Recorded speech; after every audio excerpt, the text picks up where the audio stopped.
Welcome to Fly Nubian Money, where we help you master your mindset and maximize your money.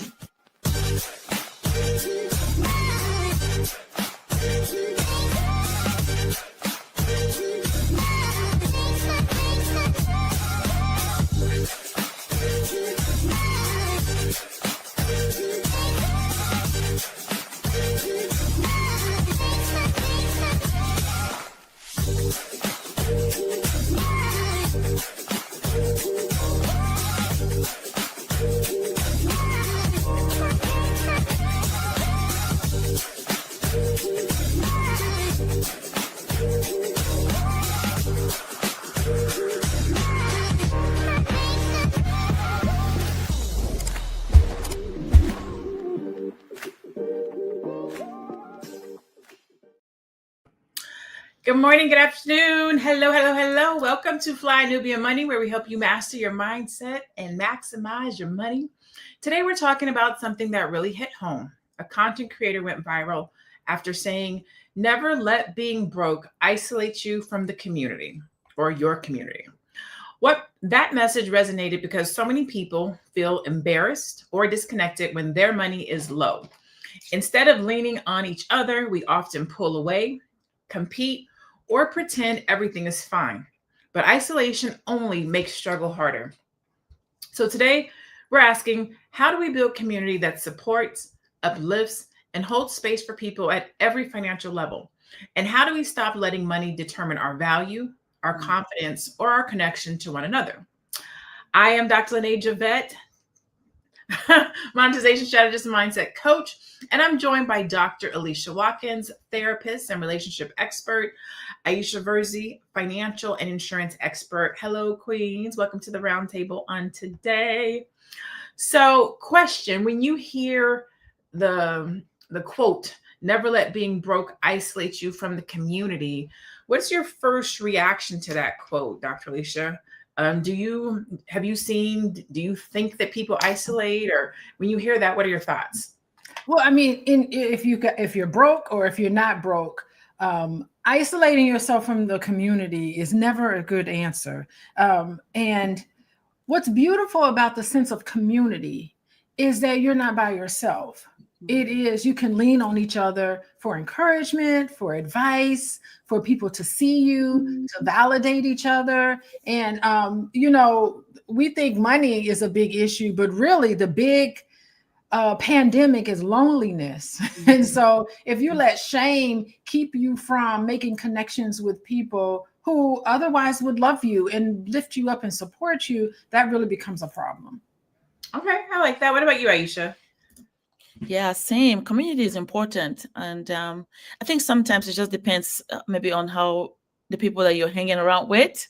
Because if they make you feel certain way because of your situation, then you might be shy to hang around them. Because some friends like to be out and loud.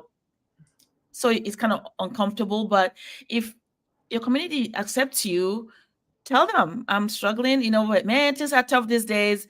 Wow, just talk about it. It's not a big deal. And they will, I think, like Dr. Elisa said, they will love you, if they care about you. It wouldn't be a reason why you shouldn't be in your community. Okay. We're going to go to our first video where this conversation was brought up, and then we'll come back and we'll talk about it a little bit more.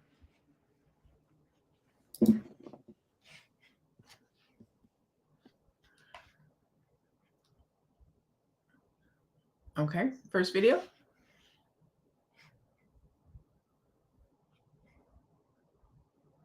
I think now is a really, really good time to remind everybody that being broke is not a personal failing. It is a systemic one. And it is not a reason to eliminate yourself from connection and from access to your community. For many, many years, I appeared to be a really terrible friend because I was super flaky, because I was broke. And I was too ashamed and in too much financial depression to admit to my people that the reason why I couldn't go get coffee is because I had negative $25 in my bank account at any given day, and that was a good day. And I want to remind people that now is a really, really great time to offer accessible and free opportunities to see your friends. I am not the person that you need to go have dinner with. If I suggest dinner, Babe, tell me, let's go on a walk instead. And you don't have to say anything else. You don't have to say anything else. But we need to be incredibly aware of the fact that people ain't got it. And that's not a reason to not have community. Now is not the time to be ashamed of being broke. Now is not the time to shame the people we love for being broke. At the end of the day, we still need each other. And I will be damned if somebody that I love feels like they can't tell me that they ain't got it right now. Babe, none of us got it right now. And whether we're pretending we do or we don't, none of us got it right now. Listen, we could have named this, I would rather see you broke than not see you at all. Like, that is a bar that I don't think we think about. When we are the person, like we're the person that's going through it. We're not thinking about how other people are missing us or how we're isolating ourselves or how they need us. That was a bar right there. So, Aisha, have you ever isolated yourself because of money? You know, I'm grateful that I wasn't born in money or I don't come from money. My dad was in the military, and I have family members that were wealthy, but I just wasn't raised in a place where I had to feel that way. And I'm grateful that my parents were, okay with where they were, because we're hard workers. They work hard. And to me, I was just proud and happy to be a part of the family. And we had a lot of people around us. So it was easy, I guess, that I didn't have to deal with that. And when my cousins have the chance to come visit us, we were happy to see them. We were grateful. They can see our environment. We don't have fancy. We have regular stuff, not fancy anything, but they sat with us and felt at home. So that made me feel happy. I didn't have to worry or compare myself to anybody, but I always admired them. And I said, wow, and just be grateful that I have those people in my life. So to me, that has been my experience, but I don't isolate myself because because I was never raised to have where I think I'm missing anything. So that's been my experience. What about you, Dr. Alicia? Have you ever isolated yourself because of money? No, but I do remember like growing up, I did go to private school. And the reason why I went to private school was because my mother taught at that school. And then my dad paid the rest of the tuition. And so we had a big discount. And I don't think people realized that was the reason why I didn't end up in public school in Gary, Indiana. And so, you just walking around with a uniform on, it kind of signals, oh, look at this. I have this Catholic school uniform on. That means that my parents have disposable income. But really, I remember going to the grocery store, and y'all don't know this, but back in my day, they used to have a generic food aisle. I don't know if y'all remember this. There would be one aisle. Well, it would be like the entire grocery store, and there would be one aisle that was just so generic food with black and white, a box, and it had no marketing labels on it. It was just black and white food. And I remember standing at the top, going to the grocery store, my mom standing at the top of the line, and she would go down. She had no shame. She was going down the generic line. I remember I am not going to be seen going down there. There's moments like that where I was like, what's going on? And she's going in this generic, who we buy? And it was embarrassing because you have school lunches. And I didn't want to pull out my school lunch with my black and white generic food in it. It wasn't our entire food, but she did go down that aisle. So it's stuff like that where even as a little child, I got messages about having money and it being part of your worth. And, and it just tells you how even small children can be affected by marketing and people putting so much emphasis on things that mean absolutely nothing. And so, yeah, I mean, that's an example of you have to show, and you have to as a way of making you feel as if you're better than someone else when you're not. So, yeah.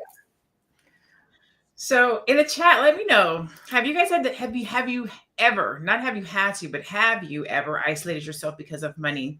And so the yes, absolutely. I think people do it every day and all the time. And you might not even know that you're doing it, right? Isolating yourself because of a lack of money, it could be as simple as not going out with your girlfriends instead of saying, hey, let's go someplace else.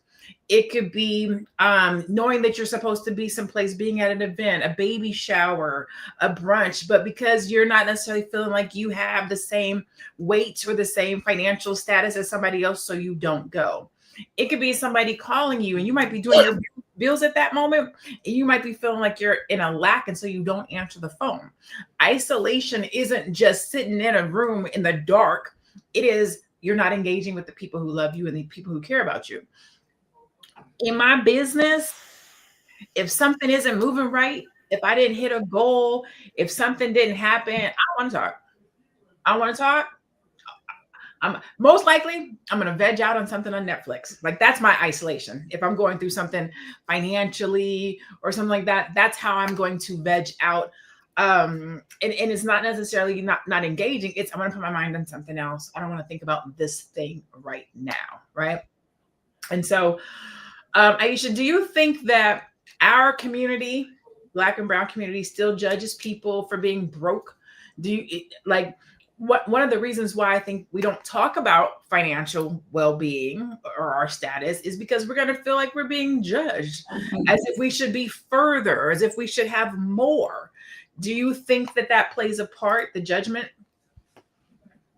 I think it certainly does. And I've experienced that.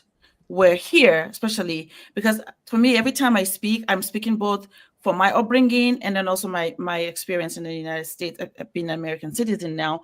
And it does. You see that people, to me, like Dr. Alicia said, when you're judging yourself against other people, my question that I ask myself is why? Because I don't know what their journey is, even like on the outside. Perhaps maybe they worked harder than me to get what they got. Maybe they worked harder. So maybe it's because I understand myself, knowing, well, I didn't work as hard as them, so I'm not going to be judging myself. They worked hard, they got it. So I don't do that in my mind. I don't do it. Instead, I just say, you know what? I'm going to work hard next time. If I want to get that, I have to do extra work to get that. That's my thought process. But it happens. People judge you. They think, oh, you didn't, maybe you just didn't do enough. So why are you here? I can see that. I notice that sometimes, but it's sad to me because it's so unnecessary, because you're still who you are, whether or not you have this or not, you're still innately who you are. And to me, that is where I like to stay. It doesn't mean I don't see or doesn't affect me, but I don't allow it to get me down to that space where I'm able to do other things. Instead, I do other things and I try to be better for the next time, but not judging myself or judging other people. I love it. We're going to take a quick commercial break. We're going to come back and keep this conversation going. Woo! It's a good show right here. But I'm biased. If you are just tuning in, you are watching Fly Nubian Money, where we help you master your mindset and maximize your money. My name is Tiara Williams. I'm also known as Miss Black Hollywood, and I'm the proud producer of this show because it is lit. If you want to receive notifications for when we go live Monday through Friday, 1 to 2 p.m. Eastern Standard Time. All you have to do is text the word Queens to 87948. That's Queens to 87948. That's QUEENS to 87948.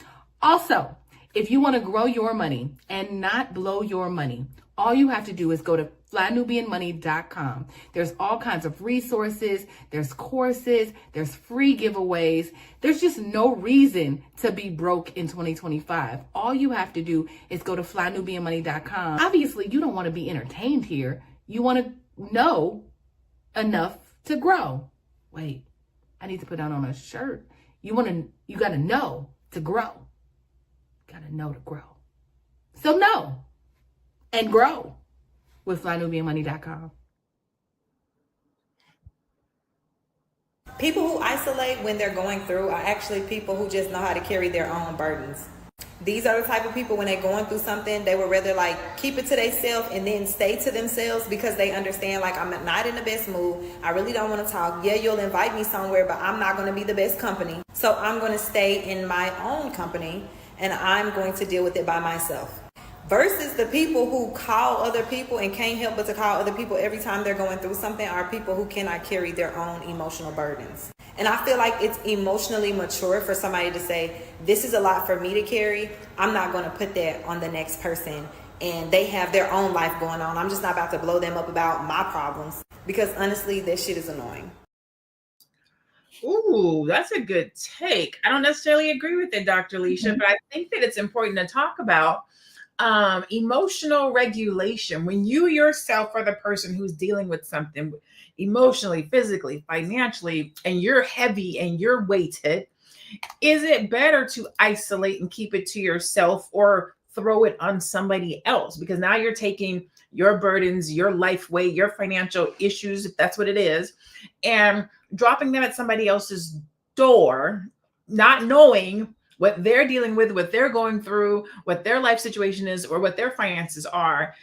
What are your thoughts on that? I think it's so important to just support each other. I mean, you could, you know, so many times people feel as if it's your responsibility to fix things for someone else, when really just having a listening ear, someone that could just say, God, that must be really terrible.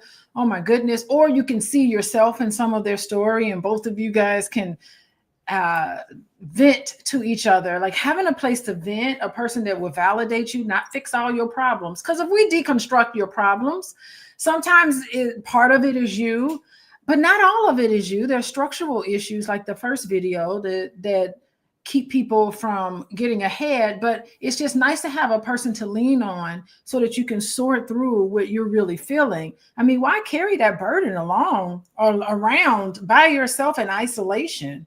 I don't think that that's something that's very healthy to your mental health. And it's always nice to have a place where you don't feel like you're responsible for someone else, or making another person responsible for bailing you out. You're not asking for money. You're just in a position where you just want to be able to talk about some of the struggles that you're having. And if you need help, you can ask for help. I mean, I've heard of things like Christmas is coming up, and they have what's called these susus or whatever. And, you know, I've seen, I mean, they're really good. They just, you pay into the system, and it's a community driven sort of piece where everyone gets enough money for Christmas shopping. I don't know the details of it necessarily, but I think it's a really wonderful way for community and people to bond together, more so than it is about having money for the holidays. It's just the collective piece to that I enjoy.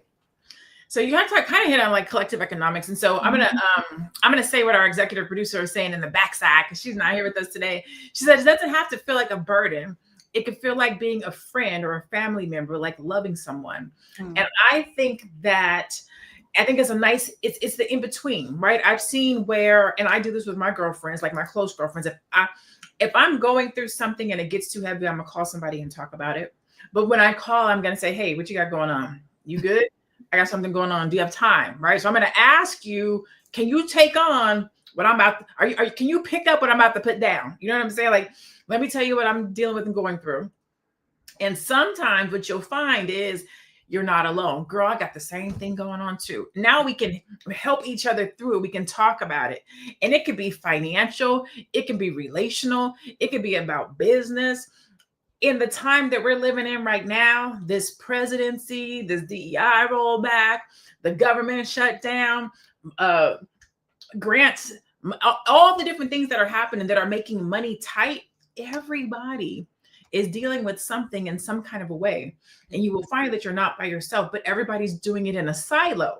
So they're struggling, they're stressed out by themselves, when really if you talk with somebody, you feel a little bit better. But I think it's the judgment, right, that holds us back. Because on social media, we're supposed to look like we got it going on.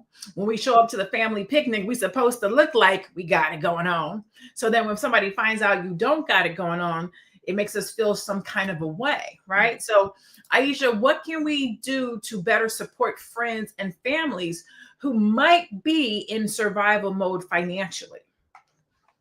That's a great question. I think just being aware and showing them support, that, you know what, if you need anything, I'm here. And if you can really support them financially, if possible, then you should move towards that and really help them out if you can. But I think if people know that you'll be there for them no matter what, I think that makes them have peace of mind, because they know that, okay, even though I'm going through a tough time, even if it's myself, maybe if I'm going through a tough time, that if I pick up the phone and call those friends of mine and let them know what's happening, that they'll be able to help me, either just by just being good listeners and understanding and supportive, and also encouraging that, hey, this too shall pass. It's okay. We went through, like you say, Dr. Lene. Oh wow, somebody, you shared something with them, they say, oh, I'm going through the same thing as well.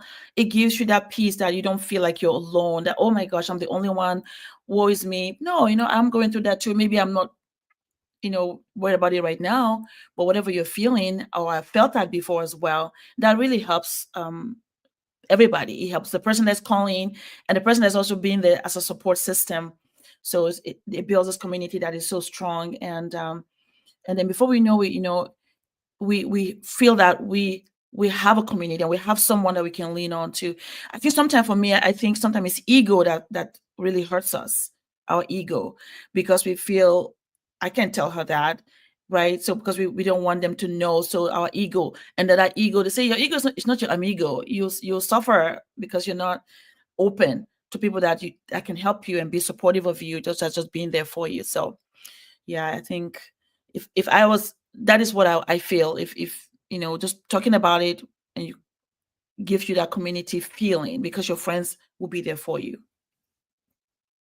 So you brought up a good point. Your friends will be there for you. Right now, in the world of social media, everybody is our friend, right? On Facebook, you got 8,000 friends, 15,000 friends. People ask me all the time, they'll go through like my Facebook friends, and they'll say, hey, such and such is a friend of yours. They friend requested me. Are you cool with them? I'll be like, I don't know who that is. I got like 15,000 friends I don't know them people. I know about 75 of them, 14,000 people, right? So a lot of times I think that when it comes to our well-being, right? Right now, today, we're talking about finances specifically, and there's an image of a visage you have to portray online on social media. So even when you are broke, you really can't tell nobody or show it, right? And so there's this false sense of reality and or value that has to be portrayed, which could be what keeps people from talking about their financial state, right? Dr. Alicia, why do you think, or know as a therapist, right, why people equate their worth with their wallet? Well, I mean, we believe in these scripts about how we need to be. And this is the reason why credit card debt shoots up, because you want to try to maintain this image, and your money, all of us should be cutting back, as well as investing, all sorts of things we should be doing right now. But I mean, we start charging stuff on our credit cards to kind of keep up with what we're accustomed to, and we want to keep up with this sort of image, and that's the reason, is because people want to put their value based on how much money they make. I just finished doing, when I was on the airplane coming home, I remember I was just listening to this training on men and manhood, and how men, the recommendation from the training was that men should reevaluate what manhood means, that all of this emphasis is put on performance, how well you're able to perform, how much money you have in your checking account, how tall you are. They said there's a certain height that's out there that men need to be at, and for every inch that a man is shorter, he has to make $40,000 or more to compensate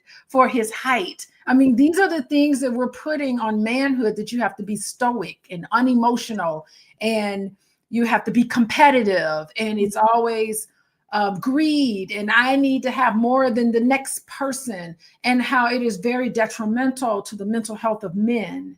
and particularly how women are affected by this sort of patriarchal way of looking at the worth of an individual. The worth of an individual is based on who you are, and how well we look at you is not based on who you are as a person, but how many zeros are in your checking account.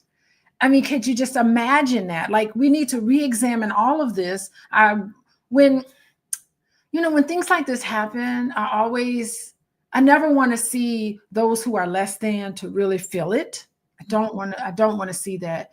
But I think what happens is that it's going to put an awakening of all of us to reevaluate what it means to have friends, what is important to us, the connections that we have with each other. There's no money that can substitute that.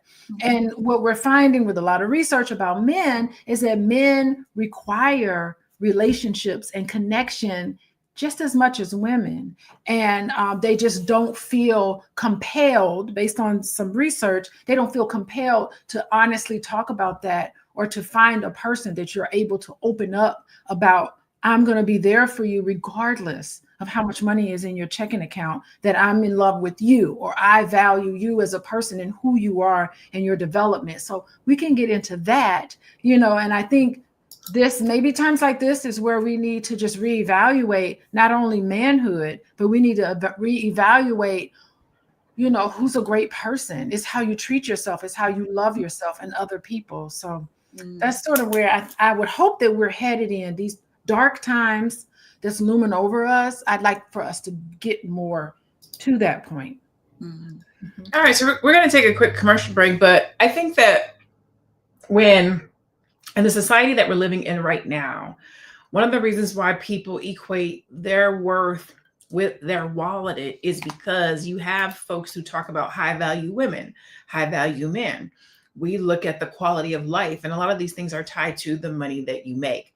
So if you're looking at somebody and you can't go to Nobu or Ruth's Chris or Houston's or whatever the 5-star Morton's, whatever the 5-star restaurant is where you live, if you can't live that level of life where you can't go or you can't pay for whatever reason, it makes people feel not as, I'm not going to say valuable, but not as progressive in life. Right. And so we tie our worth to being able to move and do like the Joneses back in the day. That's what we said, keeping up with the Joneses. And then you felt like you weren't keeping up with the Joneses. But now it's quantified and put on a much massive platform with social media. And so every day we're looking at somebody else's life and comparing it to our own. And a lot of the quality of life is based on the money that you have. And so I think that is one of the reasons why we see that happening. So let's take this commercial break. We're going to come back. We might have another video, and then I'll see you guys in a hot second. I know you're busy. You got things to do, and you can't take us on the go with you every single day. Good news for you. We are now on Spotify. So if you can't watch us, now you can listen to us on Spotify.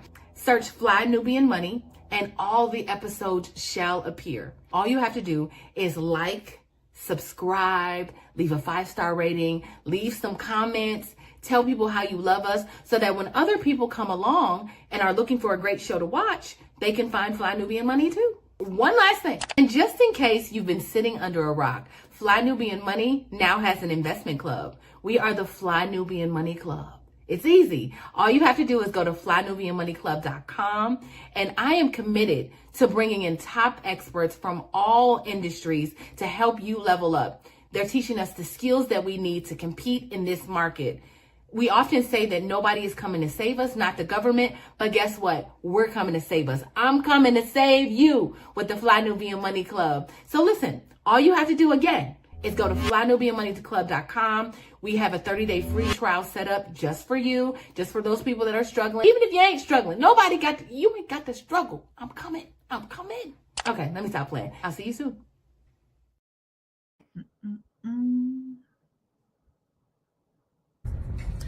If you can't give me $1 million, there's literally no point in me talking about any of my problems, because you can't help me with any of my problems. That sounds so horrible, but like, I don't want to sit around and like just be talking about like what's wrong and talking about my issues and talking about my financial things. Like, there's nothing to talk about. Like, I don't want to talk about it. Like, if there's not $1 million on the table, then nobody can help me. I gotta figure it out. I gotta work. I gotta go hard. Like, it's that simple. I'll talk to y'all when I figured everything out. And I know that might be a character flaw of mine. I know you should be able to like lean on your community and like talk to people around you about whatever you're going through, no matter what. You don't have to go through anything alone. But at the end of the day, you are going through it alone. Like, my financial issues or whatever I'm going through has really nothing to do with anybody else. They can give me like their opinions, they can give me like words of encouragement, but at the end of the day, like, that's all it is, just words. Trying to take it all in. First of all, homeboy, I doubt I don't want to speak negative over this young person, but I doubt you're going to come across somebody with $1 million that want to be your friend just on the strength. I think that wealth is built in silos and in circles, right? But they say if you hang around with 4 broke friends, you're going to be the 5th one, right?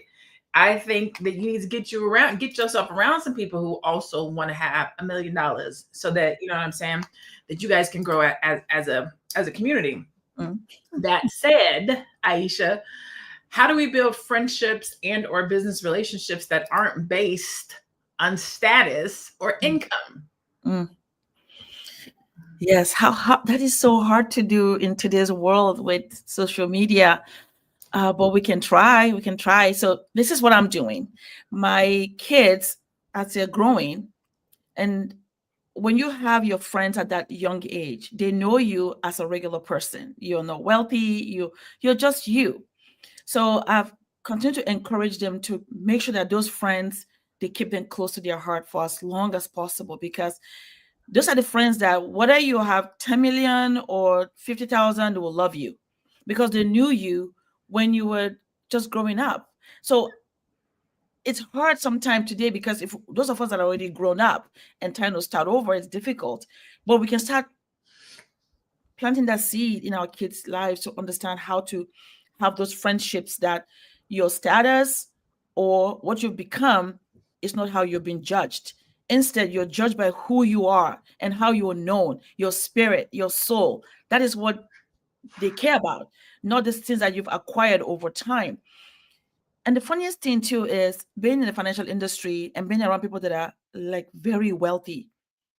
They are just like you and me, right? And sometimes the money separates us, but they're actually very lonely as well because they don't actually have that deep love that they need for friends, that they want to really have that friend that love them for just who they are, not because of their money, because now they suffer too, knowing who is really my friend and who is just here because of my money. Isn't that crazy? So the goal is to, as we're growing, those people that we knew when we're young, this is what I'm trying to do for my kids. That your friends that you know now from your elementary school to middle school to high school, if it continues, those are the friends that you want to keep. Please stay close to them. Continue your friendship no matter where you go, because at the end of the day, when that time comes, when you have all this money and you don't know who to be friends with, those friends will always love you because they know you from when you were just a regular person, right? So that's what I'm trying to do, that because it's difficult and everyone wants to be loved and cherished for just who they are, not because of the money they have or money that they don't have. So how do we keep doing that? It's maybe helping those that are coming up.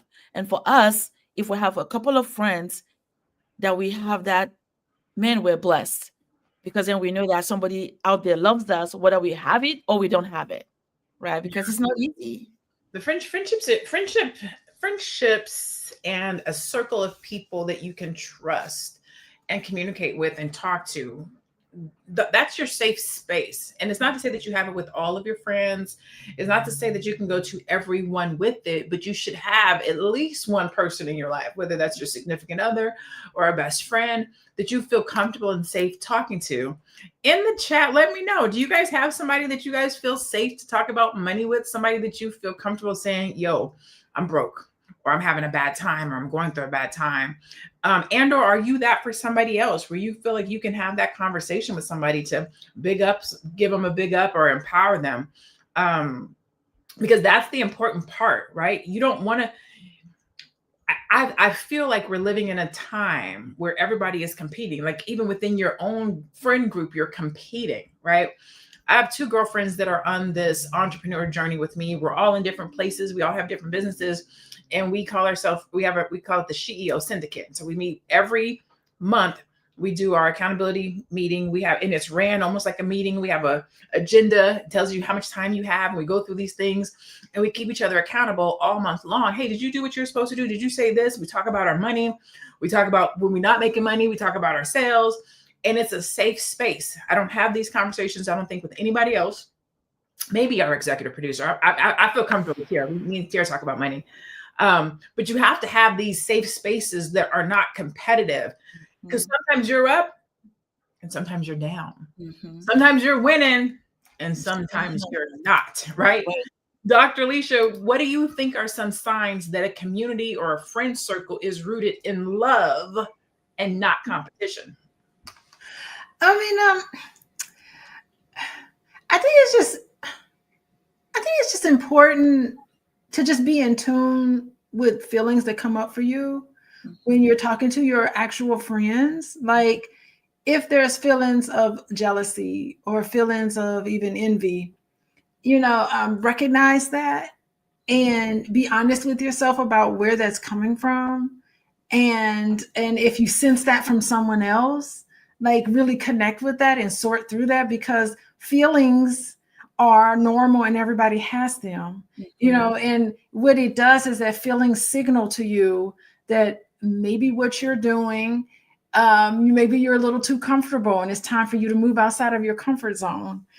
Just pay attention to how you feel when you're around someone and certain topics come up, what it does to you on the inside, and just get a moment to reflect on that, because it doesn't mean you have to like not be friends with anybody anymore or just cut people off, but just being aware of like how you're feeling. Gosh, you hear somebody talk about accolades and success in an area where you wish you could be successful in that area. And like, maybe that's a motivator for you. It's all a lesson there about how to come, how to relate to some of those things. And, I just was thinking as we were having this conversation, even today, like, even in the 90s, I want to say, it was all this prosperity gospel that was going on. And it just was so surprising to me that it was something that Black people really latched on to, and like really felt like, I'm going to be doing well financially because God ordained me to do this way. And I thought it just like, growing up Catholic, it's almost like everybody I looked up to took a vow of poverty. So it wasn't that we had to even put our money and thoughts into this prosperity piece. It was sort of strange to me. It was a strange sort of connection. I never really saw that. I grew up with the idea that you're valued not based on how much you have, but there's value in how much you give to other people. And that's, you put your value there. And so I just never really connected to some of those things. I think that's interesting. I did have another comment I want to make. That video when the guy was like, if you don't have $1 million, I can't talk to you. Like, I get it. Like, this is someone who's really frustrated. And it's great that he talked to us. He picked up his phone or whatever and posted that video. And it was funny because we're just like, woo, child, yes, $1 million could solve a lot of my problems. But, it is a character flaw. Like, if he was serious with it, maybe he was a little not so serious, because he was like, this is a character flaw. It is a character flaw if you feel like you need to do everything alone. It comes from this idea that when you were growing up, maybe in your current life, you get the message that if you are in an issue or you have problems, that you need to retract yourself from other people and isolate and fix your own problems on your own. That means that you grew up with messages that you can't turn to somebody when you're in need, or there was no one there for you when you really needed them to be there for you. So it is a character flaw. It is a character issue if you just want to do stuff on your own all the time. And I talk to people, who I know, and I'm just like, ask for help. It's part of my challenge that I do with some of the groups that I work in is an assignment. I need you to ask somebody for help. And we process what that feels like.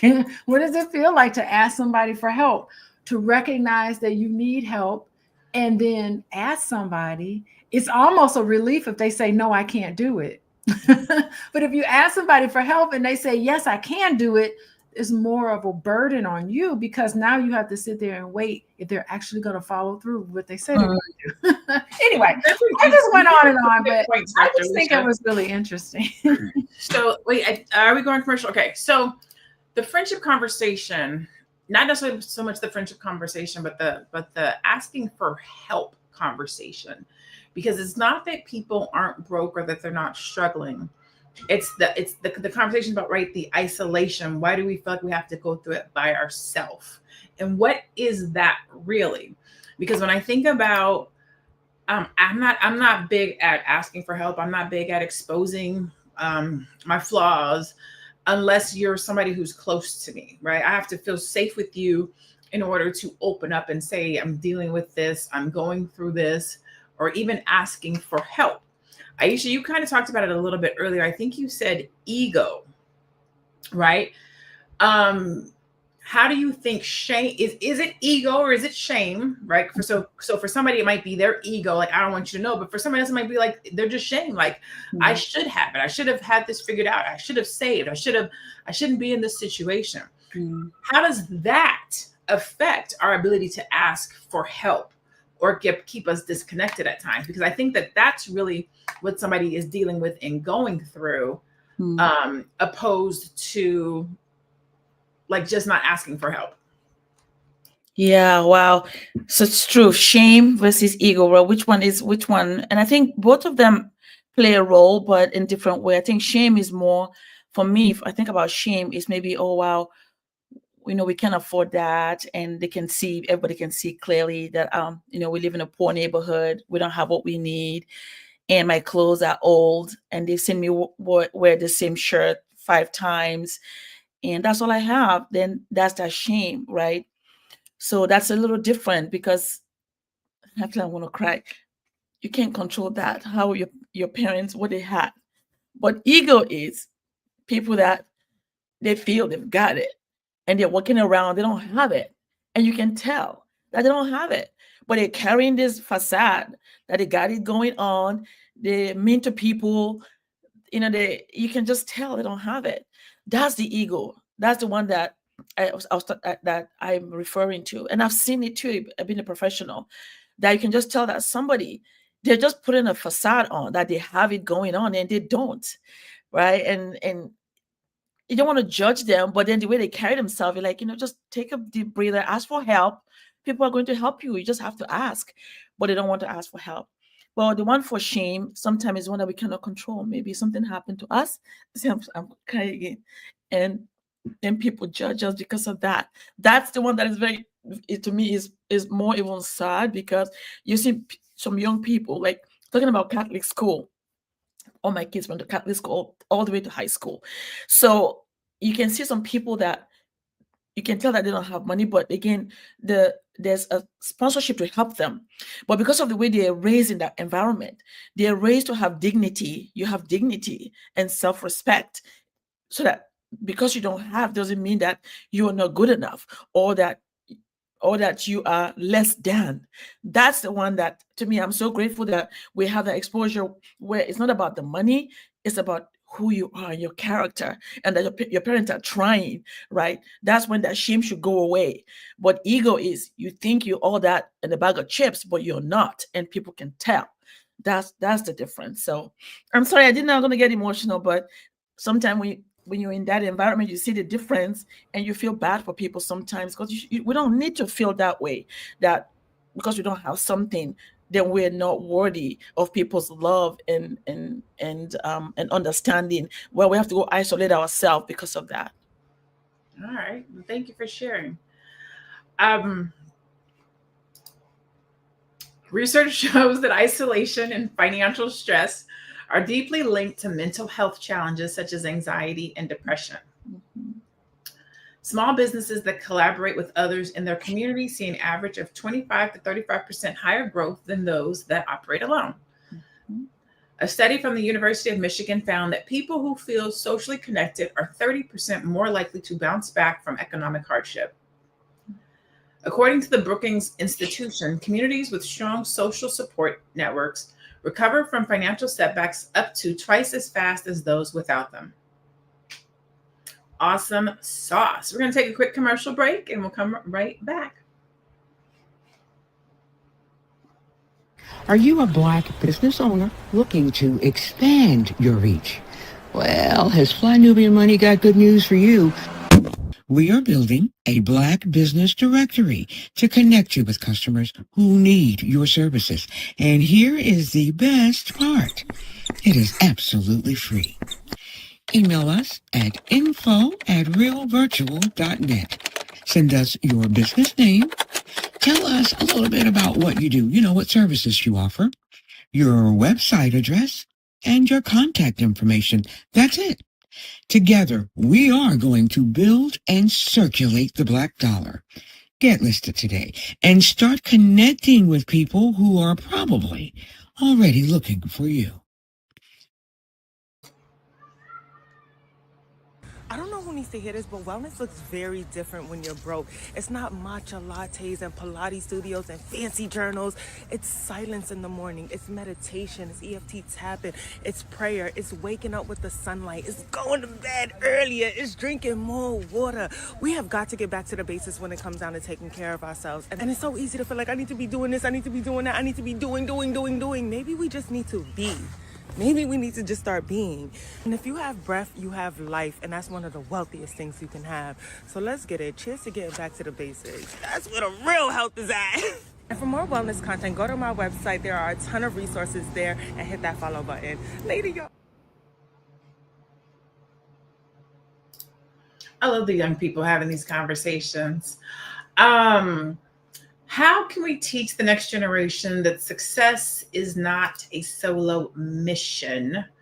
I think that we talk about, if you want to go far, if you want to go fast, go alone. If you want to go far, go with somebody else, right? We talk about it, which means collaboration, which means doing it, not doing it in silo, doing it as a group, but we don't always show it, right? We always show, I got to get mine. I got to be out here doing it for myself. And we show when we're doing great, but we don't show when we're doing bad. And we don't talk about those bad times. We just show all the good stuff and show, what it looks like in those seasons. Dr. Alicia, how can we teach this next generation that seems so in tune with wanting to do better and get it right and not do it by themselves? How can we teach this next generation that success, it's not a solo mission. You don't have to do it alone. Yeah, we teach from what we do and our behaviors. We have these teachable moments, and we share with young people. I think young people are just way ahead than all of us old heads. They're really great. They don't have no shame, and the whole conversation about fear. That's what sparks the ego. The ego is just all about being scared. When I see somebody operating from ego, I just see a scared little child, and ego is a way of compensating for an insecurity that you have. So you put that up, and I think the young people are like vocal. Oh my gosh, when I turn on Instagram every morning, I am so excited about comments and the compassion that I see in a lot of young people who are really getting into politics, who are wanting to collaborate with each other. There was a lady who was making all this money on Instagram. All she's doing, my husband sent me her video, all she's doing is just putting makeup on, and she's able to do these wonderful things. And being in the world of entrepreneurs, you never quite know. It's one thing, because I have a W 2 job. I am an employee. And so it's easier to kind of know where I am financially, but being around entrepreneurs is hard to know. And the conversations we have is like, how's your cash flow? How's your cash flow?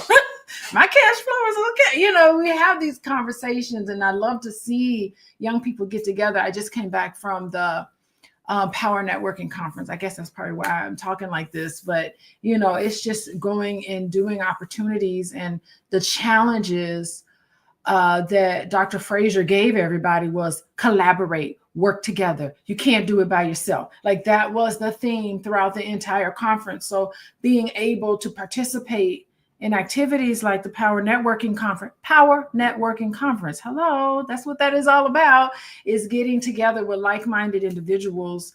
And don't be shamed. Don't have no shame. Put that down. Operate out of like the wanting to collaborate and focusing on delivering a good product to the people who you know could benefit from it, and everything kind of comes together. And you know, I think that's the piece that that's very encouraging for all of us in these here times.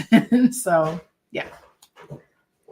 Collaboration, networking, doing it together, all of these things require trust.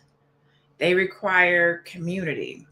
They require, I want to see you win. They require selflessness. They require patience. They require not being judgmental. The Bible says, get the log out of your eye first. But unfortunately, we live in a society where we're going to be like, excuse me, let me get the log out of my eye so I can tell you about the log in your eye. Instead of saying, yo, we both got logs in our eyes, and yet we're trying to get someplace. I don't have all the answers. I don't know exactly what I'm doing, but I got 1 and 3. You got 2 and 4. Let's find somebody that has 5, and together we can make this thing work, right? It's about collaboration, not competition. I literally called Constance. I'm working on this new container for my business.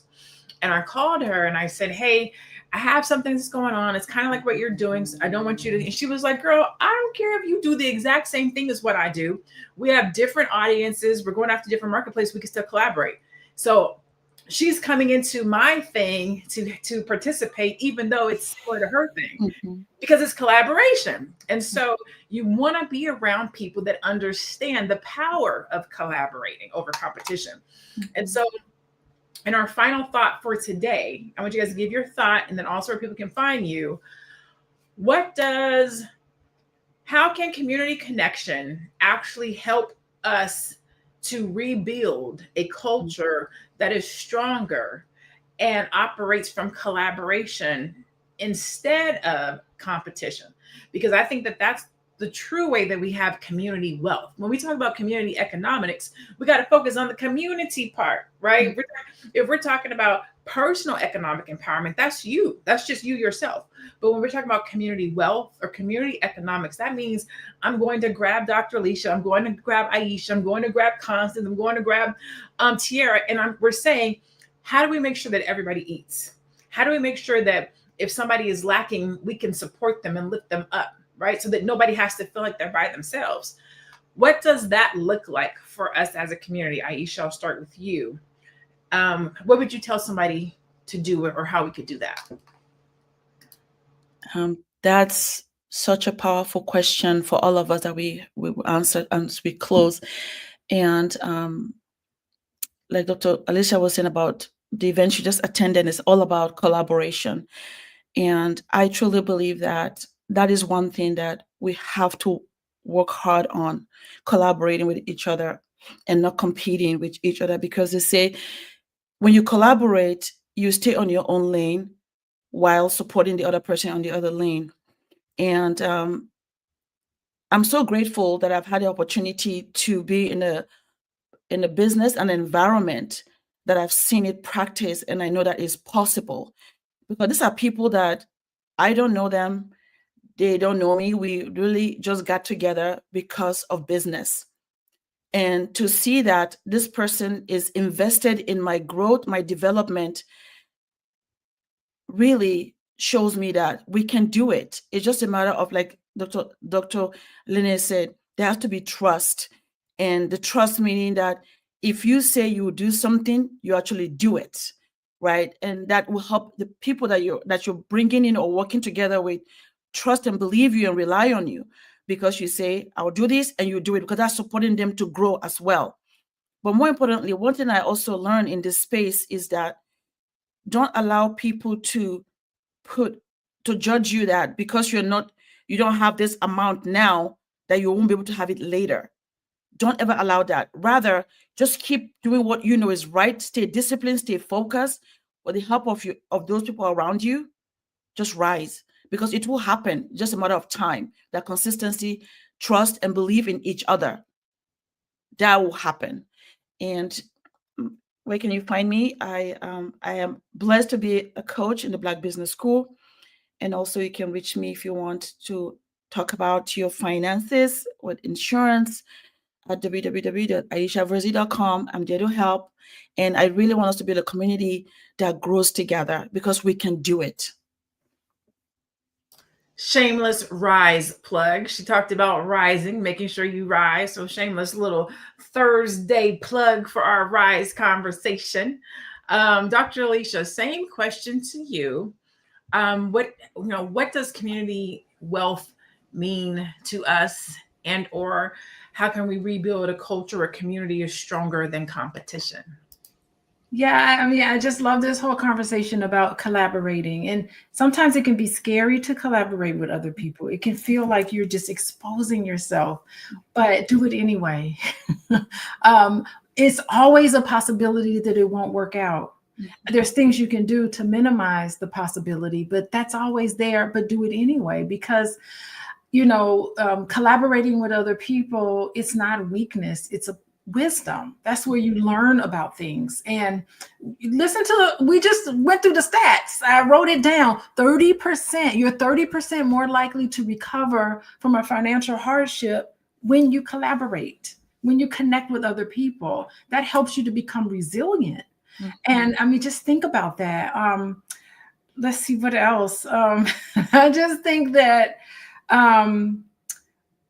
sometimes you do feel like people judge you. You feel like you're being judged, and that can take you away from it can take you away from all of the possibilities that could happen if you just don't care anymore and just do it anyway. I think that's so important. I do want to I think that we all should operate from a place of abundance, that there's plenty for everybody. We should collaborate. I collaborate with therapists all the time. They're not my competition, because the people who are supposed to work with me, and the people who gel with other people gel with them. I think it's all beautiful. There's an abundance of the people who need to work with me, who will work with me. So collaboration doesn't really mean that I'm going to lose anything, because there's an abundance. So I want everybody to follow me on Instagram, Coaching with Dr. Alicia on Instagram. And if you are interested in working with me, if you my people, okay, contact me at Coaching with Dr. Alicia, and I will get back to you and we can work together. I love it. I love it. I love it. First of all, I just love Fly Nubian Money. Like, I just love, we literally every day personify collaboration, right? Some of us knew each other before this, and then some of us did not. I never met Constance Carter until working with Dr. Boyce. Mm-hmm. She came out for, I think it was Women of Wealth Weekend, which was many years ago. The very, very, very, very, very, very, very, very, very, very first event that Fly Nubian Money ever did in life. That's how long ago it was. And then just over the years, we had developed a business relationship that turned into a friendship. Mm-hmm. And I have been blessed to be around different business women who have shown me what it looks like to be a leader, to be a collaborator, a servant leader. That's my new terminology. I'm a servant leader. When I had a photo shoot done one time, and two women, the girl who did the photo shoot for me, and then a friend of ours jumped in. She has to be at least an $800,000 a year business owner. And she is putting my clothes together for me. Mm-hmm. And she is making sure that the set is upright. Mm-hmm. And I'm looking at her serve as a leader. And I was like, this is what collaboration is about. Mm-hmm. It's about not being worried that I do $800,000 a year and I'm helping. It's about serving. It's about showing up for each other. Mm-hmm. And we do that every day right here on Fly Nubian Money. You get to see us do it. And I think that if we take this ideology out into the world, with the people that we know and love, the same way that all of you in the chat show up for us every day. That's collaboration. You guys show up for us and we collaborate in this space. Do it with the other people that you know. Do it with your family, do it with your friends, collaborate with them, talk to them about where they are, what they're doing in their business, in their relationships. Collaboration is just engagement and being open with each other. And we can do that. We have the power to literally do that every day with the people who are closest to us. And so that's my final thought for today. I'm Dr. Lene Javette, monetization strategist, business coach. And at the end of the day, money will come and money will go. But community is what keeps us strong. Being broke never means being alone. When we share what we have, whether it's resources, encouragement, or wisdom, we all rise together. Thank you to our amazing panel, to our amazing queens for this real and healing conversation about community, connection, and what true wealth really looks like. Thank you to those of you that showed up for us today like you do every day. Thank you for being in collaboration with us. We appreciate you. We love you. We'll see you same time, same place on tomorrow. Peace out. Peace out.